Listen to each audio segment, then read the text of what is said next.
Mapagpalang araw, mga kapanalig ko kay Kristo. Kumusta po kayo? Bago po ang lahat, God is forever in control. Ano po ang dapat din nating i-recite?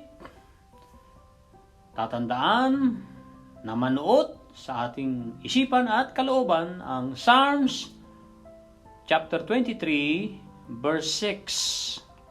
Surely goodness and mercy shall follow me all of the days of my life, and I will dwell in the house of the Lord forever. Amen. Tatalakayan po natin today, episode 111, November 29, sa libro ni Sarah Young, Enjoying Kapayapaan sa Presensya ng Panginoon. Ang pamagat po, hayaan mong humawa ang aking kapayapaan sa iyong kaloob-looban. Tatalakayin din natin ang Prayer and Leadership number 13 ni Dr. Mike Murdock. Ang Faith is Thy Faithfulness, Scriptures. Scripture at dalawang quote. At ang the law of sacrifice, we must give to get right. Sa Leviticus, John C. Maxwell at mga Bible verse nila Kapanalig Cecil, nila Kuya Romy, scriptures at mga notes and quotes ni motivation quotes ni Kuya Romy. Unahin na po natin ang nasusulat sa Isaiah chapter 58 verse 11. It says, "The Lord will guide you continually and satisfy your soul in drought." Tagtuyot po yan, drought. "And strengthen your bones. You shall be like watered garden and like a spring of water whose waters do not fail." Napakatinding pangako ni Father God in Heaven. Salamat po, Father God in Heaven, sa mga pangako niyo noon, ngayon at magpakailanman ay talagang totoo po kayo sa mga pangako ninyo. We honor, we appreciate you, we give the only glory to you, Father God in Heaven. Nasa Isaiah chapter 40 verse 11. Isaiah 40 verse 11. Ang susunod nating babasahin sa tulong ng banal na Espiritu.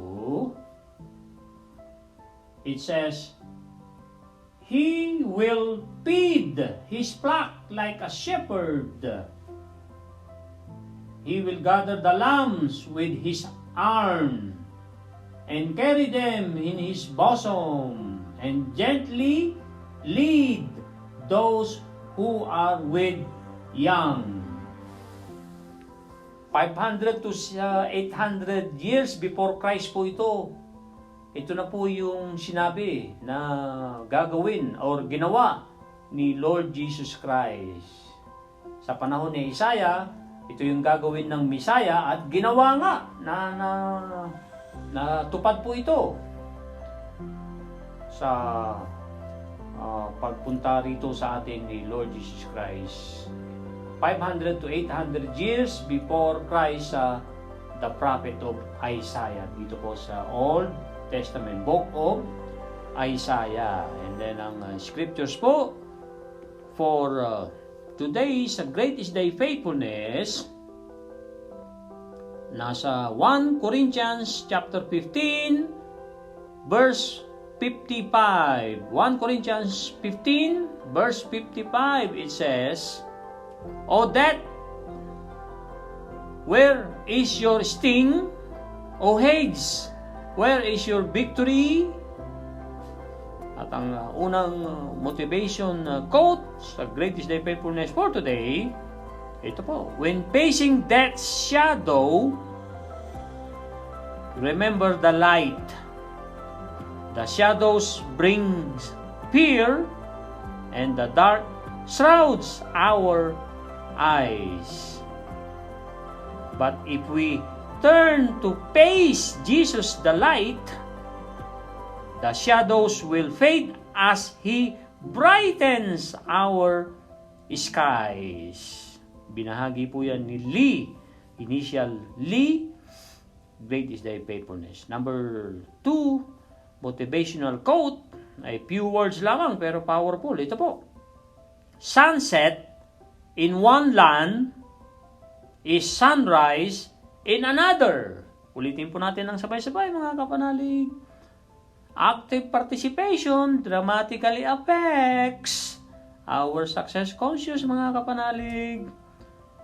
Sunset in one land is sunrise in another. Papuri sa Panginoon.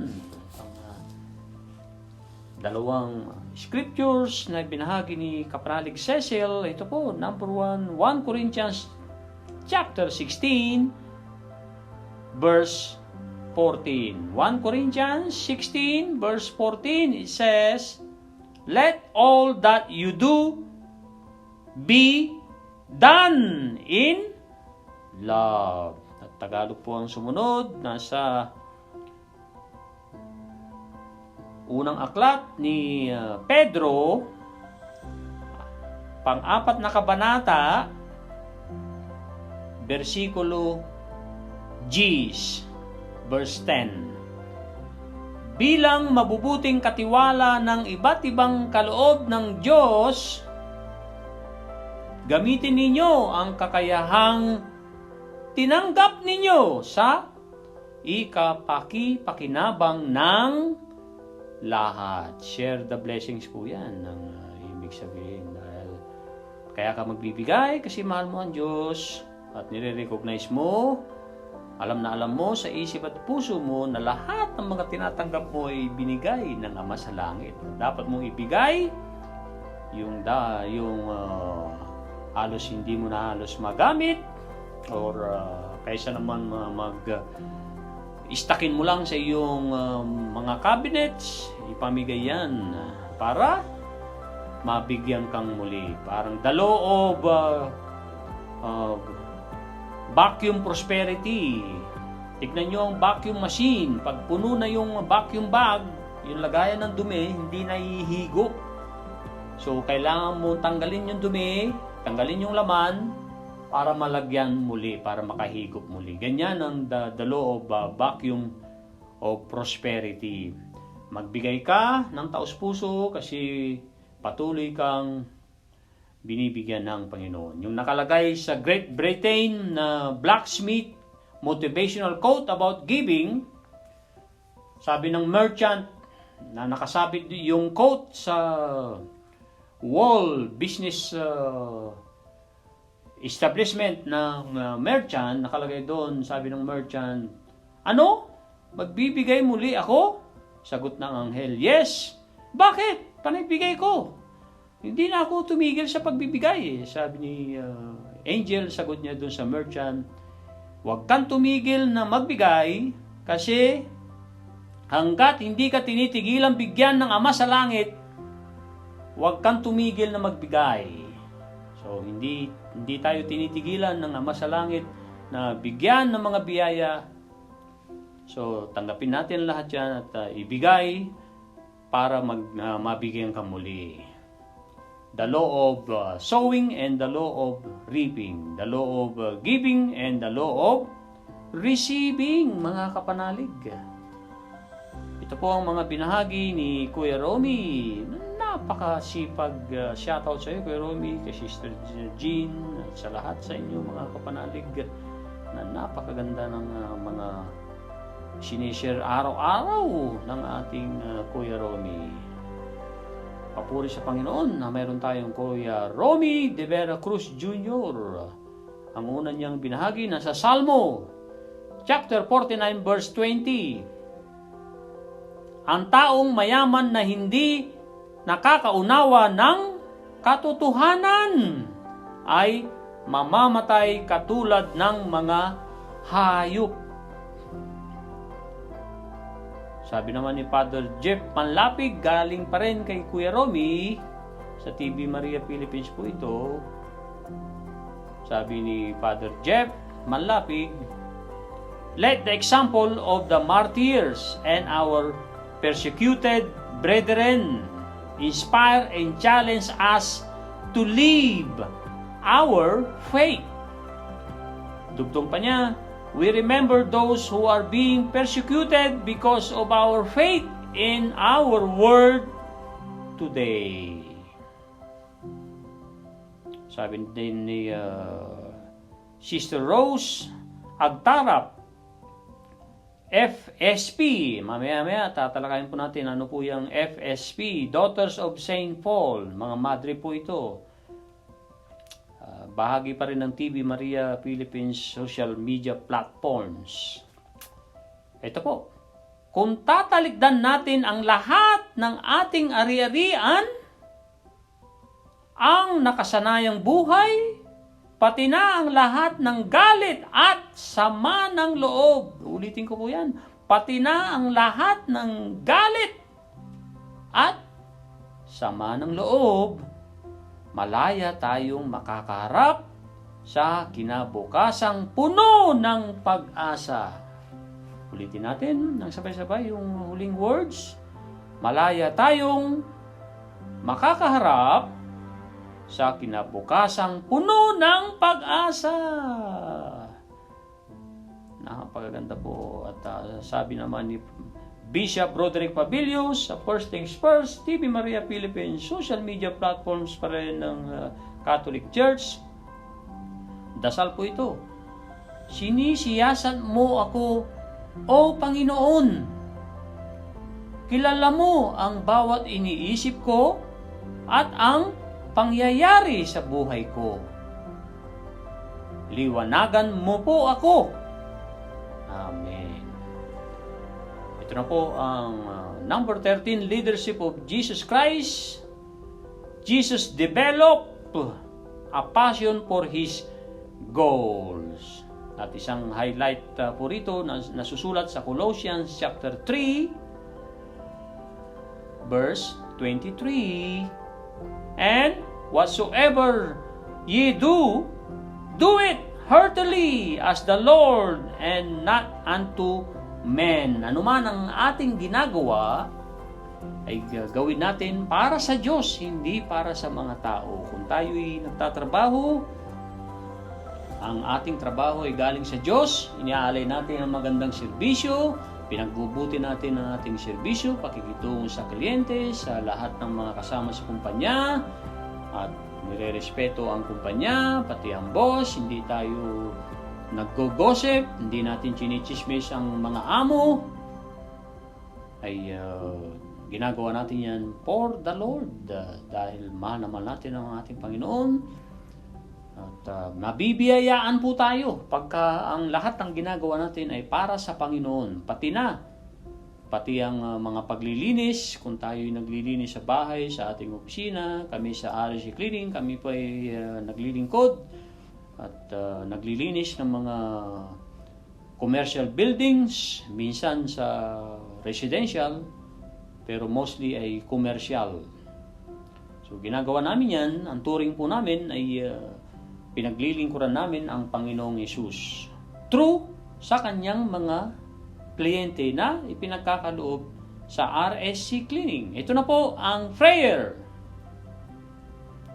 Father, I know that unless I set my heart upon a goal is layunin, I will not accomplish it.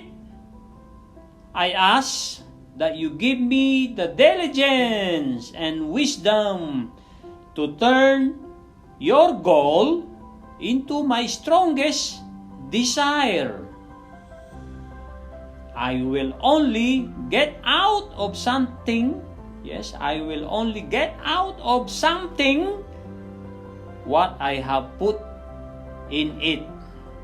In Jesus' name, Amen. Ito po ang ibig sabihin ng FSP. The Patrician Brothers, officially named Brothers of St. Patrick. Opo, St. Patrick.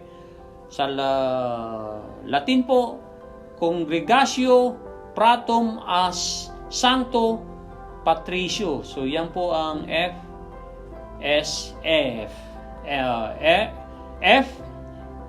FSP. Fratum as Sancto Patricio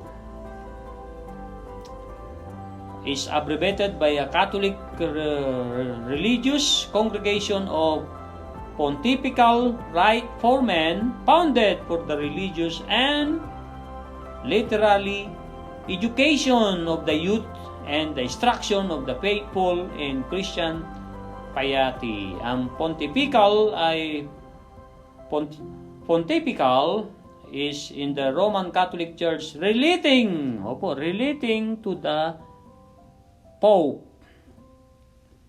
Isa sa great topic po natin ang difference ng inheritance at legacy.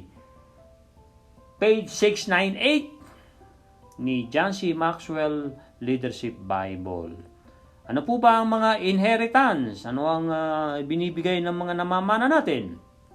At ano ang hatid ng legacy? Ang mga madudunong na tao ay ang kanilang ginagawa ay about legacy. Legacy, siyempre, para sa Panginoon. At pag binigay natin ng legacy para sa Panginoon, madadamay po tayo. Magkakaroon din tayo ng legacy. Tignan nyo mga magigiting na karakter sa Bible, Old at saka New Testament. Legacy po ang naitatag nila. Nakapagbigay sila ng sample bilang obedient at warnings na hindi na tayo sumali na maging baluktot ang ating pag-iisip, baluktot ang pananaw at hindi tapat at hindi sumusunod sa Diyos. Ito po ang apat na nakukuha natin sa inheritance. Sino man ang nagpamana ay ito po ang nakukuha ng nakatanggap ng mana. Number 1, something tangible. Ito po ay isang bagay na nakikita. Halimbawa, mana sa lupa or mana sa pera, mana sa mga gamit or brilyante ng mga alahas, yan po ay nakikita. Something tangible you give to others. Something na nakikita, isang bagay na nakikita na binibigay sa iba. Number 2, temporarily brings them happiness. Pag namanahan ka, ikaw ay sasaya, pero pansamantala lamang yan. Number 3, eventually pays as it is spent. Usually, or sa bandang dulo, ay kumukupas ang namana mo at naigagastos mo ito or nagagamit mo. Number 4, your activity may or may not pay off. Ang aktibidades na halimbawa ikaw ang nagbigay ng mana, pwede itong magbigay ng positibo or pwedeng walang maging kabuluhan ang iminana mo sa isang taong binigyan mo ng mana. Ito na po ang legacy. Dito po tayo mag-focus mga kapanalig. Tayo ay pansamantala lamang dito sa mundo at sasakabilang buhay po tayo. Lahat tayo ay gagraduate sa mundo para mapunta tayo sa kabilang buhay.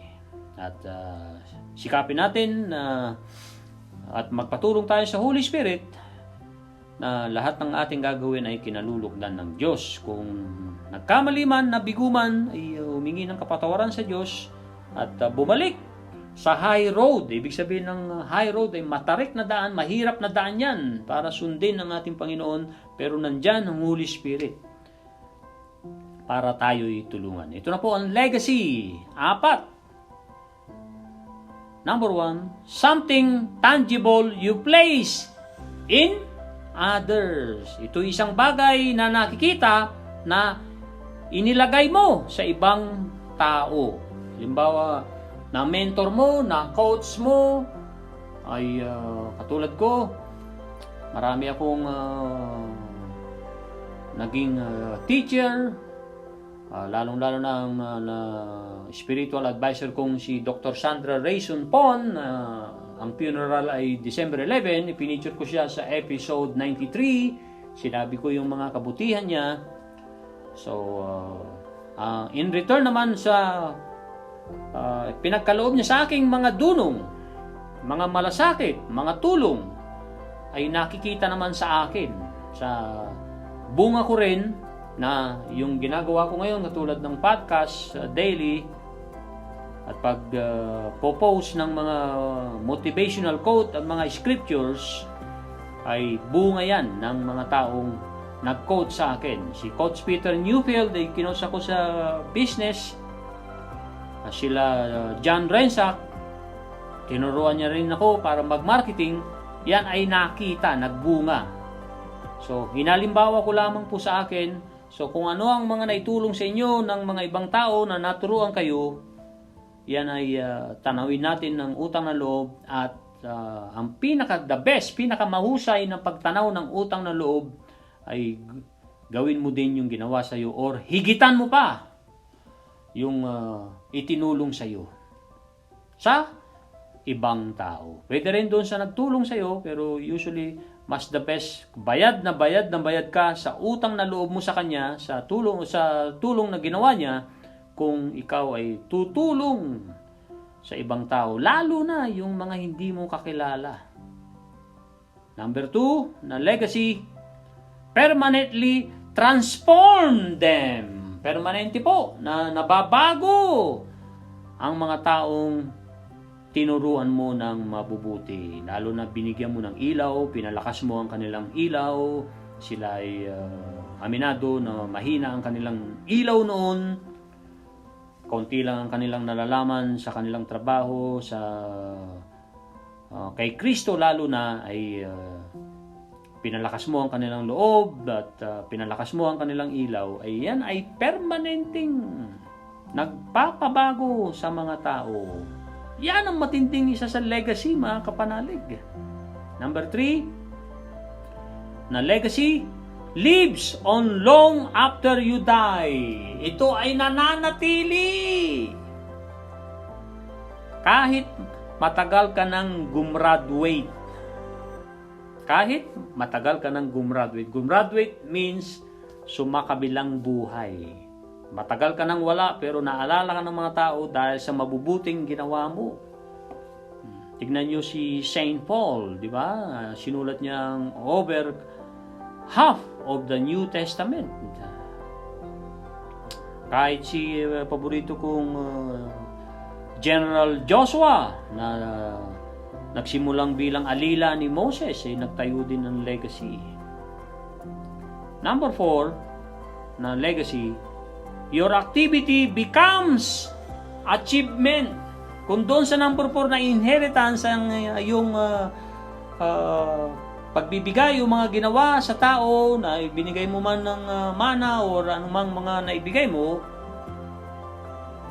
ay pwedeng magbigay ng bunga or mapunta sa wala. Pero ang number 4 sa legacy, ang pinakasigurado na ang iyong ginawa na legacy para sa ibang tao, siyempre kinalulugdan ng Diyos, ay nagiging tunay na tagumpay. Amen. Ito na po ang ating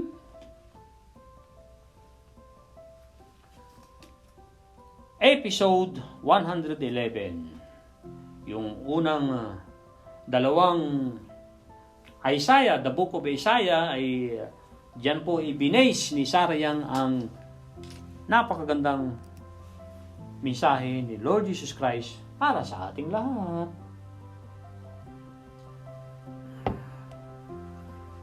Ito po, let me infuse my peace into your innermost being. As you sit quietly in the light of my presence, you can sense peace growing within you. This is not something that you accomplish through self-discipline and willpower. It is opening yourself to receive my blessing. Singular ang ginamit ko dito, my blessing. In this age of independence, people find it hard to acknowledge their neediness. However, I have taken you along a path that highlighted your need for me, placing you in situations where your strengths were irrelevant and your weaknesses were glaringly evident. Through the aridity of those desert marches, I have drawn you closer to myself. You have discovered flowers of peace blossoming in the most desolate place. You have learned to thank me for hard times and difficult journeys, trusting that through them I accomplish my best work. You have realized that needing me is the key to knowing me intimately, which is the gift above all gifts. Yung realize po ay past tense. So napagtanto na po natin ang ibig sabihin po dito.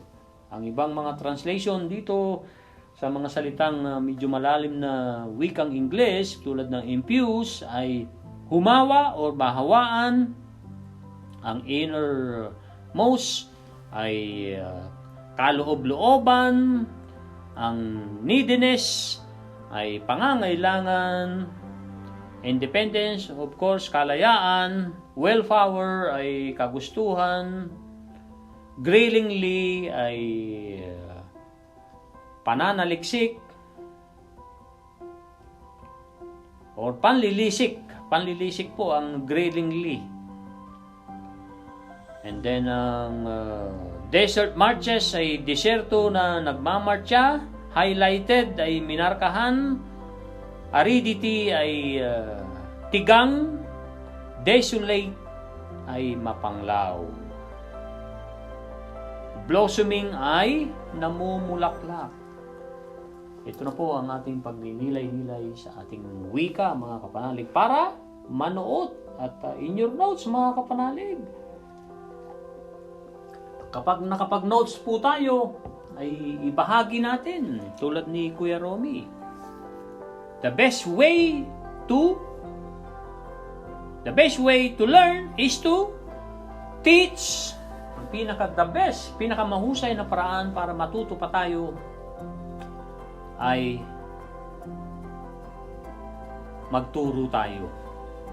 Pinakamahusay na paraan para matuto pa ay magturo po tayo. Hayaan mong mahawahan ng aking kapayapaan ang sa iyong kaloob-looban. Hayaan mong humawa ang aking kapayapaan sa iyong kaloob-looban. Wow! Hinahayaan ba natin si Lord Jesus Christ na mahawahan tayo ng kanyang kapayapaan? Paano natin gagawin yan? Paano natin makakamit yan, mga kapanalig? Na gustong-gustong mailipat ni Lord Jesus Christ ang kapayapaan na hatid niya, na ang kapayapaan ay talagang walang kapantay ng kapayapaan ng isipan at kalooban. Siya lang ang makakapaghatid niyan. Siya lang ang makakapagbigay niyan. True, sa pamamagitan ng pagtitiwala ng lubos-lubos sa Kanya, pagbato sa Kanya ng mga alalahanin natin. Diba? Sa 1 Peter chapter 5 verse 7, cast all of your care upon Him. Him ay si Lord Jesus Christ, sinulat ni San Pedro, dahil pinapahalagahan tayo ng ating Panginoon ng todo-todo. Mahalaga tayo dahil greatest possession tayo. Kaya lahat ng mga alalahanin ay ibigay sa Kanya, ipagkaloob sa Kanya.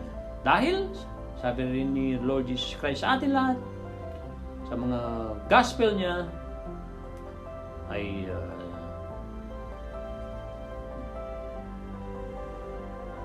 nagbibigay siya ng kapayapaan at kapahingaan.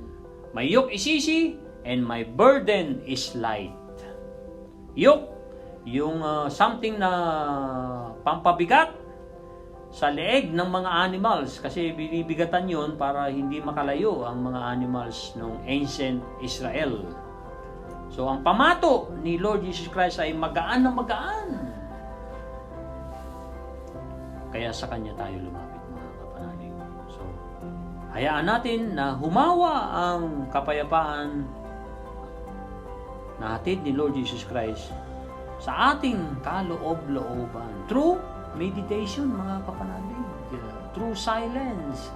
Nakikipagniig po ba tayo sa Panginoong Hesus ng regular basis? Kung di natin kayang araw-araw, sikapin po natin yan. At magagawa natin yan, sabi nga doon sa sinare natin kahapon, 2 days ago, ay yung outside of the camp.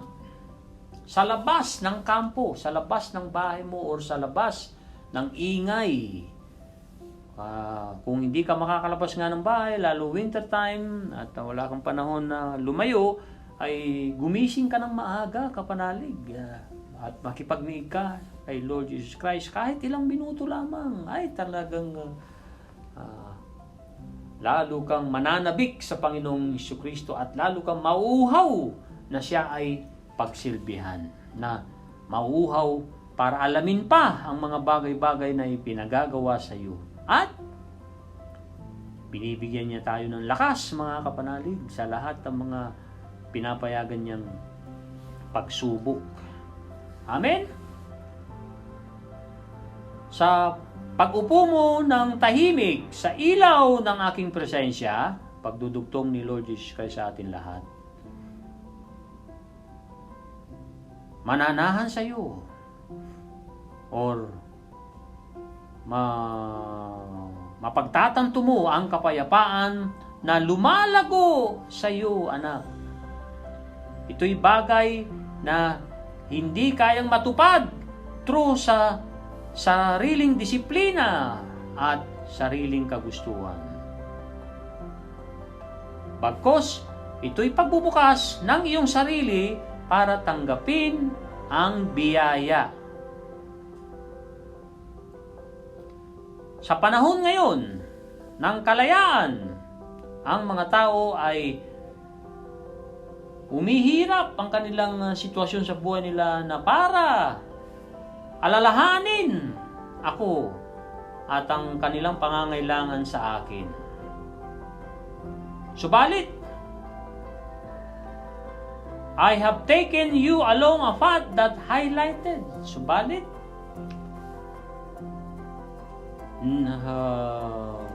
dinala kita sa isang landas na markado na may pangangailangan sa akin. At inilalagay ang mga sitwasyon mo na ang yung lakas ay mga irrelevant na. Ibig sabihin ay hindi na kailangan. At yung mga kahinaan ay nanlilisik na ebidensya. At sa pamamagitan ng tigang aridity ng mga desyertong pagmamarcha sa desyerto, kung ang sinasabi dyan ay tayo ay laging nasa pagsubok sa mga bagyong nasusuong natin, ay hindi tayo mananatili dyan kung susundin natin si Lord Jesus Christ na manahan ang kapayapaan na hatid niya sa atin lahat, mga kapanalig. Iginuhit ko ang mga daan para lumapit ka sa akin ng super lapit, at na-discover mo na ang mga bulaklak ng kapayapaan ay namumulaklak sa lugar na desolate places. Desolate ay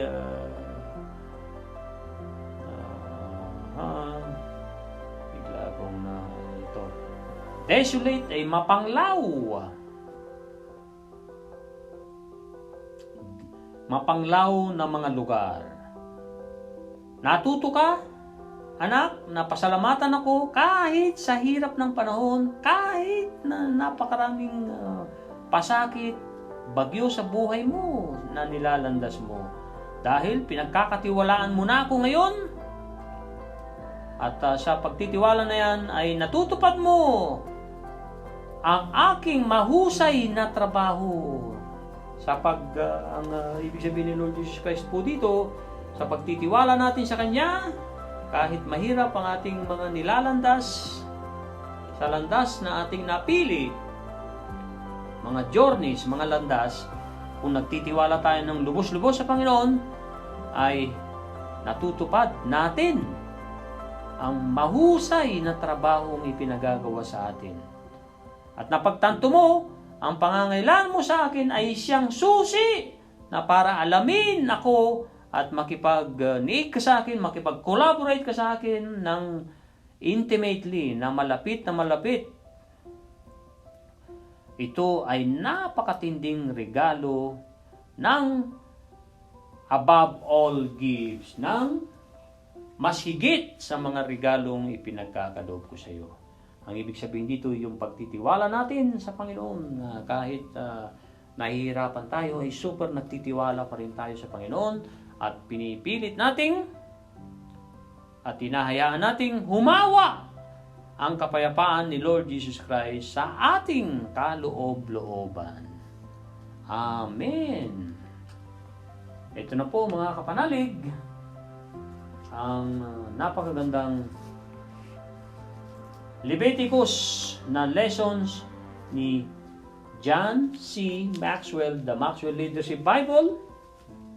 Leviticus chapter 1 verse 1 to 6 at dinugtungan sa verse 30. Ito po, the law of sacrifice we must give up to get it right. Ang batas ng sakripisyo, kailangan tayong ipagkaloob natin ng isang bagay o mga bagay para magawa natin ng tama ang ipinagagawa sa atin ni Lord Jesus Christ. Ito po, ang sulat ni John C. Maxwell na lesson for today. Leviticus chapter 1 verse 1 to 6, dinugtungan tinapos sa verse 30. Tanong ang unang sulat ni John C. Maxwell dito. Have you ever stopped to think that the laws of sacrifice in the book of Leviticus illustrate the leadership principle we call the law of sacrifice? Tayo ba ay tumigil at nag-isip na ang batas ng sakripisyo sa libro ng Leviticus ay nagpapahayag na ang liderato ng prinsipyo, ang tawag po natin dito, sabi ni John C. Maxwell, ay batas ng sakripisyo. Ano ang ibig sabihin ni John C. Maxwell dito? Ito po. God lays out specific instructions regarding how His people are to offer sacrifice acceptable to Him. inilatag ng ating Panginoong Father God in heaven ang mga utos about sa kanyang mga tao sa Israel na sa panahon ni Moses pa rin po ito, mga kapanalig. Ito yung pag-aalay ng sakripisyo na kinalulukdan niya ng ating Ama sa Langit. Pag-aalay ng sakripisyo na kinalulukdan niya. Sa banda-banda roon po ng ating pag-aaral dito po sa Leviticus sa Old Testament, hindi po nakasunod ng mga tao. Usually ay nag-aalay ng offering sa Panginoon yung pang-reject. Yung pang halos hindi na ayaw nilang kaining mga prutas, mga gulay at mga hayop na may depekto. So, very specific ang utos sa kanila ng Father God in Heaven na ang sakripisyo ay kailangan kinalulukdan niya. Hindi yung napipilitan lang tayo. Binibigay natin kasi napipilitan lang tayo. Dapat kinalulukdan niya ang mga binibigay nating alay.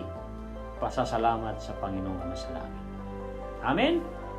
Amen. Thank you.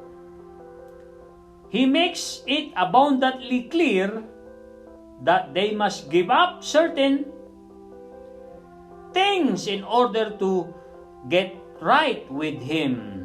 And getting with Him is crucial in light of the big picture. Ano po ang ibig sabihin dito? Na masaganang klaro. Klarong-klaro, malinaw na malinaw na kailangan ibigay ng mga tao ang mga bagay na certain things, ang talagang tukoy na bagay para makasunod sa Kanya at magawa ang tama.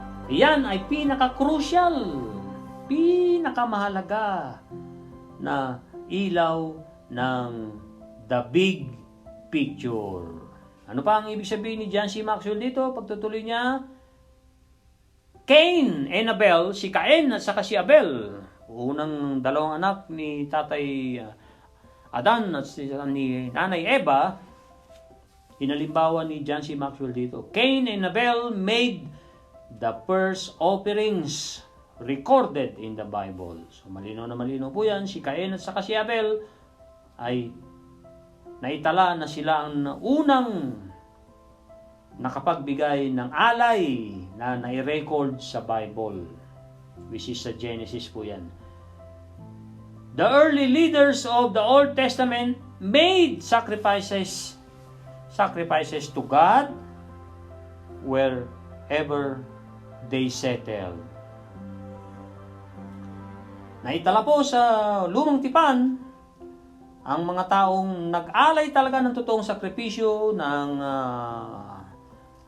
alay sa ating Ama sa Langit kahit saan sila magpunta. Sino-sino mga yan na nabanggit dito? Si Tatay Abraham, anak niyang si Isaac, apo niyang si Jacob. Built sacrificial altars. Gumawa ng matinding at sacrificial na altars. Mga altars kasi plural. Si Noah nabanggit din ito. Noah offered sacrifices of thanksgiving after the flood. Si Noah ay nag-alay ng sakripisyo sa Panginoon pagkatapos ng pagbaha ng buong mundo. What did all these sacrifices mean, and how can a leader today apply the purposes of these sacrifices? Tanong, napakagandang tanong po. Ulitin natin ang sabay-sabay in your notes kasi significant po ito, mahalaga po ito. Ang tanong, what did all these sacrifices mean, and how can a leader today apply the purposes of these sacrifices? Ito po ang tatlo na column Number 1, offerings. Number 2, meaning. Number 3, leaders application. So, tatlong column. Babasahin ko po ang mga naisulat ni John C. Maxwell sa offerings, and then ano yung meaning sa column number 2, and then column number 3, leaders application. So, ang unang naisulat sa offerings, burnt offerings, pagsisindi ng pag-aalay. Meaning, purging of sinful acts by the worshiper. By the worshiper. Purging ay tinanggal ang mga kasalanan sa pamamagitan ng mga gawa ng sumasamba. And then, leader's application, column number 3, a leader must pursue mortal purity. Ang leader dapat ay tinutuloy ang moral, hindi po mortal. Moral purity, ang purong at klaro na buhay. And then, offering number 2, grain offering. Ito po ay trigo na alay sa Panginoon. Meaning, giving the best from a person's property. Ang meaning po niyang trigong alay ay pinakamahusay na alay sa taong nagbigay sa kanyang, halimbawa kung trigo, sa kanyang mga naitanim, kung ano man yan. And then, leader application, a leader must offer excellent effort and service. Ang pinuno ay dapat nag-aalay ng pinakamahusay na gawain at serbisyo. Number 4 na offering, peace offering, kapayapaan na alay. Ang meaning po sa number 2 column, express praise to God and fellowship with others. Nagpapahayag ng papuri sa Panginoon at salumuha, pakikipagkapwa-tao sa ibang tao. Leader's application sa column na ito, ang ibig sabihin, a leader must commit to prioritize relationship. Ang pinuno ay dapat na talagang ang una niyang pinakamahusay na gagawin ay maiuna niya ang pakikipagrelasyon sa Diyos at magandang pakikipagrelasyon sa mga tao. Amen? Column number 1 sa offerings. Sa pang-apat ay sin or guilt. Ang guilt po ay pagkakasala offering. Kung sila noon ay nagkasala at sila ay inutusan na mag-alay. Meaning, sa column number 2, dito po sa sin guilt offering ay to atone for sin when restitution was impossible. Ang atone ay magbayad sala at restitution ay pagsasaudi. So, pagka may nakuha ka na hindi sa'yo, ay kailangan magbayad sala ka at hindi lang hingi ka ng kapatawaran. Restitution, tinuturo po ito sa simbahan. Maraming beses ko narinig itong restitution sa mga talk, sa mga workshop na Christians workshop ang nadaluhan ko at mga napapakinggan ko sa YouTube ay restitution, pagsasauli. Kung may nakuha ka na hindi mo sinasadya, aminin mo yan, ibalik mo yung nakuha mo na yun. Kahit imposible ang utos dito sa meaning ng column number 4. At ang application sa pang-apat, leader's application, a leader must request forgiveness when wrong. Ang pinuno ay talagang dapat nagsasabi ng sinisiwalat niya na humingi siya ng kapatawaran kapag siya ay nagkamali. Panghuli na offering, column number 1, trespass offering. Ang trespass ay pang manghimasok. At column number 2, meaning made for unintentional or lesser offenses. Nagawang ang mga bagay na hindi mo naman sinasadya at mga konting pagkakamali or pagkakasala. Ang application number 4. Dito po sa leader's application, panghuli, a leader must desire to maintain communication and momentum. Ang pinuno ay dapat ninanasa niya na panatilihin ang pakikipag-usap sa mga tao at ito ay momentum.